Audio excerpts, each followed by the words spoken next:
शहीदों की चिताओं पर लगेंगे हर बरस मेले, शहीदों की चिताओं पर लगेंगे हर बरस मेले।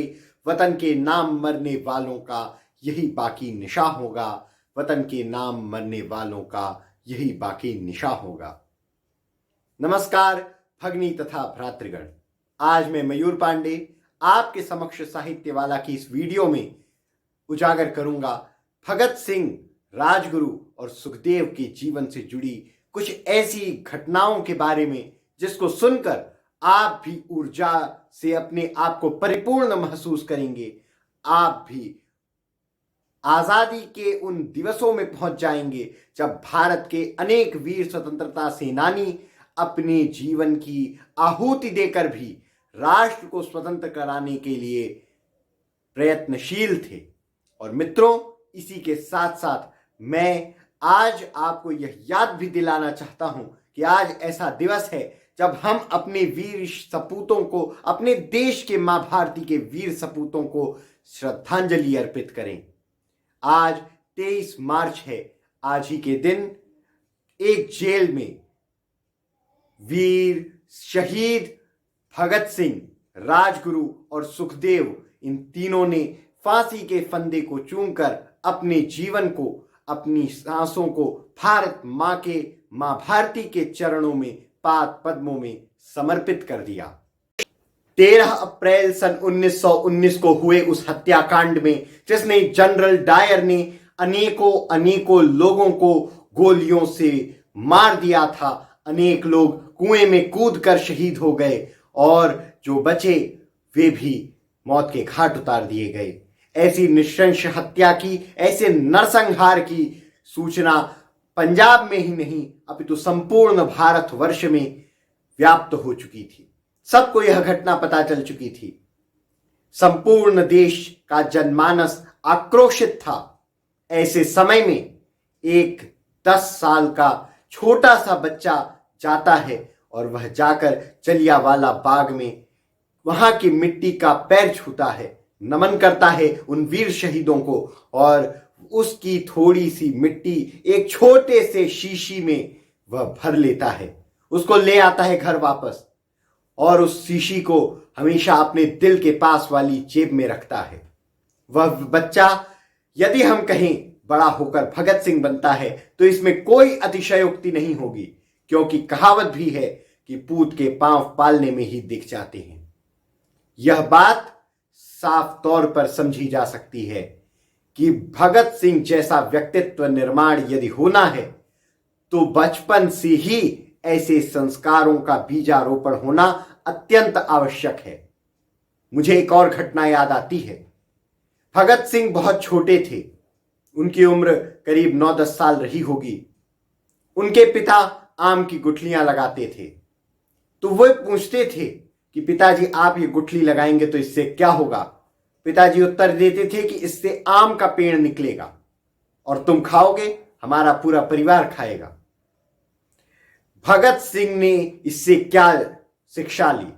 उन्होंने कहा कि यदि एक आम की गुठली लगाने से आम का पेड़ निकलता है तो फिर मैं बंदूक की खेती करूंगा और बंदूक निकालूंगा और उस बंदूक की गोलियों से मैं अंग्रेजों को भारत से खदेड़ दूंगा,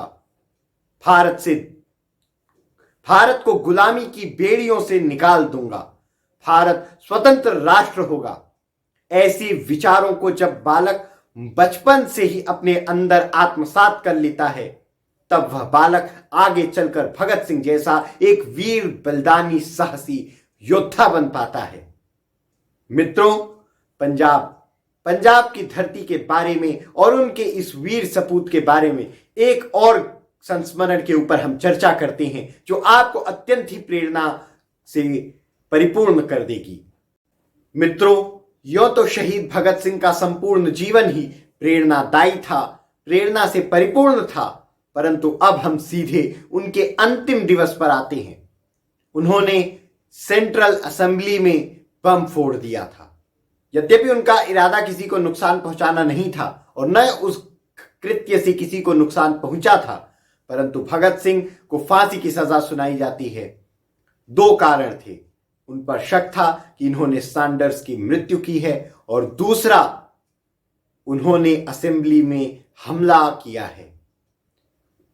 इस घटना से जब उनको फांसी दी जा रही थी तो तिथि दी गई थी 24 मार्च, परंतु देश में बढ़ते आक्रोश को देखते हुए यह तिथि अंग्रेजों ने तय किया था गुप्त रूप से कि एक दिन पहले ही भगत सिंह जी को फांसी दे दी जाएगी।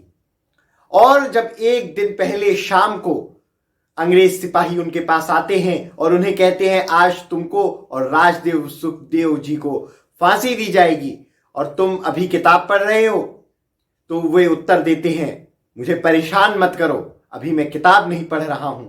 एक क्रांतिकारी दूसरे क्रांतिकारी से बात कर रहा है।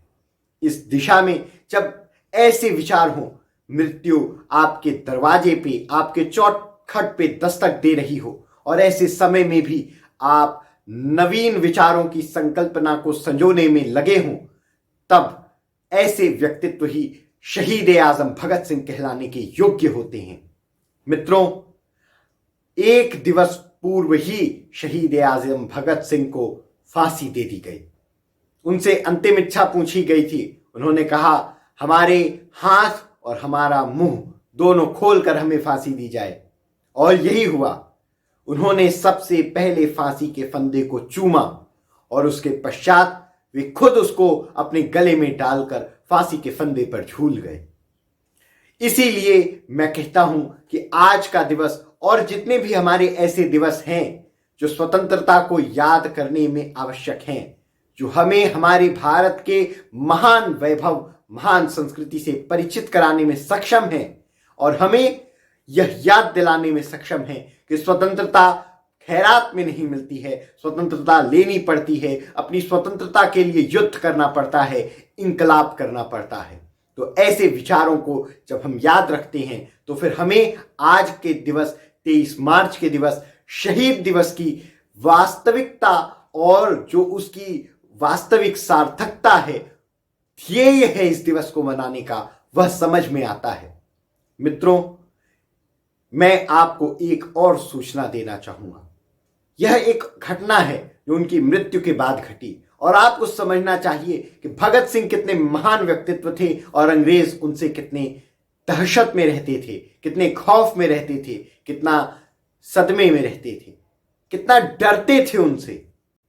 मित्रों, मैं आपको अब सूचित करना चाहता हूं अंतिम और सबसे महत्वपूर्ण घटना से, जो अंग्रेजों की बर्बरता, नृशंसता और अमानवीयता का परिचायक है। मित्रों, शहीद आजम भगत सिंह, वीर राजगुरु और वीर सुखदेव जी, जब इन तीनों ने फांसी के फंदे को चूमकर हंसते हंसते अपनी मृत्यु को स्वीकारा, उसके पश्चात भी अंग्रेजी अफसरों ने इस भय से कि अगले दिन जब लोगों को यह बात पता चलेगी कि शहीद आजम भगत सिंह और उनके 2 साथियों को एक दिवस पूर्व ही मृत्यु दी गई है, तो इसके भय से कि जो आक्रोश जनता में दिखेगा वह अत्यंत ही घातक सिद्ध होगा अंग्रेजी राजशाही के लिए, तो अंग्रेजी अफसरों ने एक दिवस पूर्व ही फांसी भी दी और उसके पश्चात भारत के इन महान वीरों को शरीर को काट दिया, छोटे छोटे टुकड़ों में काट दिया और तीनों के कटे हुए टुकड़ों को ले गए और नदी के किनारे फेंक दिए। फेंकने के बाद उसमें आग लगा दी कि कोई भी चीज, कोई भी सबूत न बचे। नदी के दूसरी तरफ गांव था और उस गांव में लोगों ने सोचा कि लगता है अंग्रेज किसी का दाह संस्कार करना चाहते हैं अथवा कोई अन्य व्यक्ति अपने परिजन का दाह संस्कार कर रहा है। जब उन लोगों ने इस मंशा से उधर आने लगे तो अंग्रेजी अफसर डर के भाग गए और जब वे आते हैं तो देखते हैं कि छोटे छोटे टुकड़ों में कटकर किसी को फेंक दिया गया है और उसको आग लगा दी गई है। और जब उन्होंने ध्यान से समझा तो उन्हें पता चला कि ये मां भारती के उन्हीं 3 वीर सपूतों की लाशों को काटा गया है। इससे दुखी होकर उन्होंने बहुत आक्रोश व्यक्त किए, परंतु यह समय शहीद आजम भगत सिंह की चिता को उचित सम्मान देने का था। उनके शरीर को ससम्मान उन गांव वालों ने ले गए और नदी के किनारे बकायदा ससम्मान नियम के साथ, जैसा कि विधि विधान है वेदों का, उस प्रकार से उनका अंतिम संस्कार किया और उनके जीवन को सार्थक किया। मित्रों, मैं यह कहना चाहता हूं, ऐसे वीर सपूत, बलिदानी, राष्ट्रभक्त और सन्यासी, एक महान क्रांतिकारी विचारों के प्रणेता, उद्भट विद्वान, ऐसे व्यक्ति को जो मां भारती की सेवा करने के लिए अपने प्राणों की बलि तक देने को उद्यत थे, तत्पर थे, ऐसे भगत सिंह की मृत्यु नहीं, शहादत पर हमें गर्व होना चाहिए कि उन्होंने अपनी मां भारती को बचाने के लिए, दासता की बेड़ियों से छुड़ाने के लिए हंसते हंसते अपने प्राण दे दिए।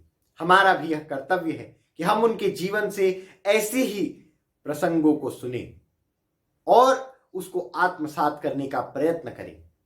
साथियों, इसके साथ साथ यह भी आवश्यकता है कि आज हम उन सभी देश विरोधी शक्तियों को उचित सबक सिखाने का प्रयत्न करें जो आज भी इस बात को पुस्तकों में, पत्रिकाओं के माध्यम से यह बताती हैं कि भगत सिंह कोई राष्ट्रभक्त नहीं, अपितु एक आतंकवादी थे, रेबेलियन थे।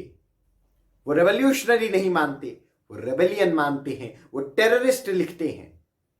मित्रों, यही मैं आपसे कहना चाहता हूं कि हम जब अपने देश के ऐसे वीर सपूतों को, वीर बलिदानियों को, सेनानियों को उचित सम्मान दिला पाएंगे, तब आज के दिवस, शहीद दिवस की वास्तविक सार्थकता को हम सिद्ध कर पाएंगे। जो इस दिवस का वास्तविक ध्येय है उसको सार्थक बना पाएंगे। धन्यवाद।